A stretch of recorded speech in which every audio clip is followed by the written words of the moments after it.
Well, hello builders, and welcome back to the World Zoo Project, the giant zoo that houses a habitat for every animal in the game. And in today's video, we'll be doing a speed build for the Great Rhea, a large bird from South America, which is basically just their version of the ostrich, or is the ostrich the version of theirs? Either way, we are going to be building a lovely habitat for them today, and like the coyotes in the previous speed build video, they came out in the Americas pack, meaning that I could not fit them in my South American section as I had already built it. So they'll be going in our newly established critter campground, which is more of just a throwaway area where we just throw in a bunch of random animals that just couldn't fit anywhere else, and build it around a campground so guests can come spend the night in the zoo and hang out with a few of the animals. Now, if you like this video, make sure to do all those YouTuber things again, like commenting, subscribing, and liking the video. Or don't, it's up to you. But if you want to do some other stuff, you can also click the link down below and come join me on Twitch, or click the link to download this zoo from the workshop and see if it can run on your computer. Now, with all that said, let's get into the building for the Great Rhea. We start off by creating a viewing area for them that will allow guests to come out and look a little bit closer to the big old birds. As I build this, you'll notice there's a structure in the background, and that is a viewing area that will allow guests to see the Great Rhea and the coyotes sleeping. And I previously built that structure in the coyote video, so if you want to see me build that, I will leave a link to that in the description as well.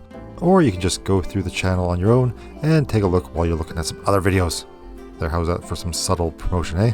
Anyways, we'll eventually get to building the rest of that structure and creating a small barn for the Great Rhea to sleep in. But first I need to finish off this viewing area for the guests. And luckily the style is basically established, as I am just copying the style that we've done previously in the coyote one, as this will be the look throughout the entire campground area. After all, it's good to keep a theme going when you're doing different areas of your zoos. That way everything just looks like it's linked together. And just like that, this little viewing area is done. Well, maybe not. There's a few more things I need to add in, like a few little details here and there. I'm never usually satisfied with the walls as they are. I always like to add just a little bit of trimming around the edges, especially where there are joining parts between two different wall types or the roofs. It just makes things look a little bit more connected and breaks up that rather flat look that buildings sometimes have in this game. It's something that I regret doing in some of my earlier builds in this zoo, as I didn't always do that, and those buildings did look a little flat. I guess I could have gone back and fixed them before uploading to the workshop, but hey, I like leaving a little bit of a testament of how I've grown as a builder. So if you download the zoo and progress through it, you'll see my building style slowly improving as we go. And over here I am going to create another large viewing area that guests can enter in and take a look at the Great Rhea from a different vantage point. This building will also allow guests to look at the bighorn sheep, which will be the next door neighbor for the Great Rhea. And as you can tell, I just copied this building from the coyote habitat and just made some adjustments to make it a little bit larger. Never be afraid to copy and paste some of your old works and reuse them throughout your zoo. Like I said before, it just helps unify the whole theme for your different areas together. Another building tip I have for you that may seem a little obvious, but always be sure to add in structural supports for your buildings. Unless you're going for some sort of magic zoo where it has floating structures, it does not look realistic. Now this building is nearly done, and we can then continue on to the rest of the build, which will just be a quick fence going along here, which we will decorate a little bit later with some trees and rocks and other little things. And then we can start working on the sleeping barn for the Great Rhea. We'll start with doing a wood floor and rotating a few of these just to kind of make a checkerboard style along the floor. And trying something new, I decided to just add these little planks of wood onto the floor just to add a bit of definition between the two rotations of the wood. After that, I make just a single wall section and we just copy and paste it around the entire barn. And having a little bit of fun, I tried to create a giant nest for these birds to sleep in, just as a little test to see if it would work. And once I add the animals to the habitat, it turns out, yes, they can use that. So feel free to try and copy what I did there. I basically used the African hut pieces and flipped them upside down to create the nest, and then add in a pile of hay on top of it. And then you know what time it is for? It's time to start decorating the entire habitat. And we're going to start off by just laying out the foundations with some lovely rocks. So let's just sit back for a bit, enjoy some Planet Zoo music, and rock out.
And there we go, another wall of rock completed for the zoo.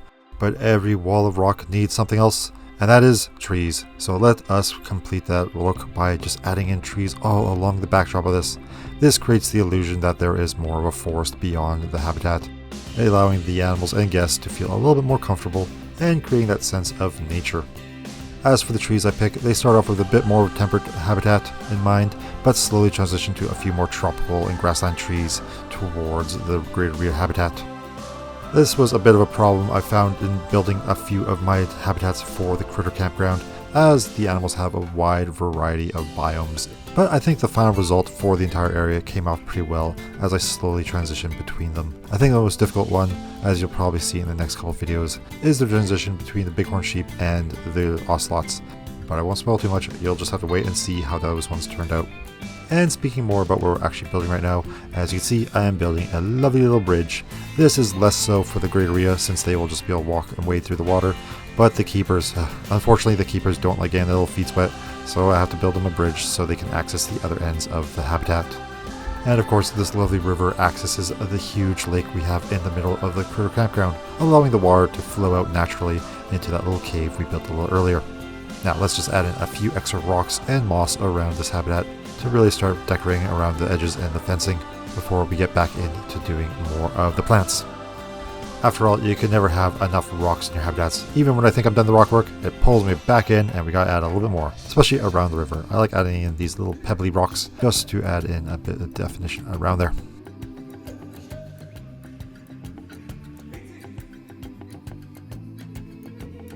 And while we're putting a few more of these rocks and plants around, let me just do a little bit of self-promotion right here. If you haven't noticed on the channel, I've also started including some walking tours for different areas of the zoo. Of course, I have the cinematic road tours for different sections, but these walking tours allow me to walk around as a guest and just take it a little bit slower as we explore each section of the zoo. As of recording and getting this video out on YouTube, there are currently 3 videos on that channel, but I have 2 more recorded in the bank that I will slowly trickle out as I have time to do video editing. After all, I do have a full-time job, and these videos do take quite a while to get out. But feel free to go take a look at those videos if you want to see this zoo a little bit more close up. Or of course, if your computer can handle it, try downloading it from the workshop and loading it yourself.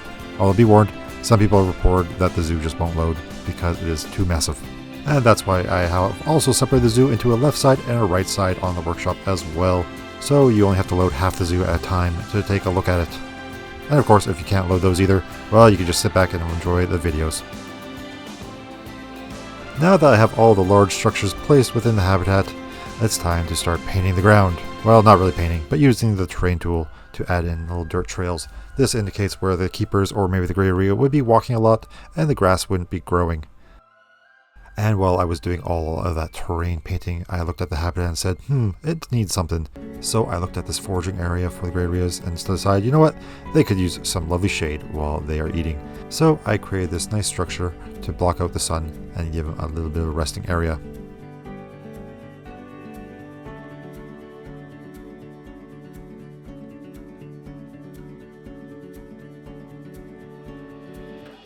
And now all that's really left to do with the habitat is just finish off all the plant work. I'm just going to go around the rocks and add in a bunch of bushes just to really make the whole thing look like a living wall of plants. And after that, we will then go around and start adding in grass throughout the whole habitat. The grass, of course, is not the terrain grass, as I usually don't like using that grass tool, but instead using all the prop grass, as you will soon see, just using big circles of it and then copying and pasting it around as we go. This, I feel, looks a lot better than the terrain grass, which just looks like little green wisp blades that just really don't look like grass in the end. So as we're nearing the end of the video, I want to thank you all for watching this far, and just stay tuned a little bit longer as we will have an end cinematic road tour for this habitat, where you'll be able to see the finished product. And since you've watched this far, why don't you leave a like, comment, and subscribe to the channel, as it will just push the algorithm to share this video with other people. That way we can share these amazing builds around. Oh geez, now that I say that out loud, it does sound a little conceited, doesn't it? Oh well, I'm still leaving it in. I do like showing off what I built. I'm quite proud of the zoo, so you know what? Yeah, let's say it. I like it. It's a great build. I'm not going to be too humble about it. Although there's still a few things that I think I could do better. Still, in the end, I accomplished something. I got all the animals in this giant zoo. So there we go. That's something to be proud of, I suppose. Okay, what am I rambling on about? I have no idea. Or maybe I'm just trying to fill time before the end of the video. Oh wait, no, I've wasted too much time. Quick, come join me on Twitch. Also Discord is a thing. And all that. Okay, I'm out of time now. I wasted it. Well, builders, I hope it made your day a little bit better. Have a good one, and goodbye.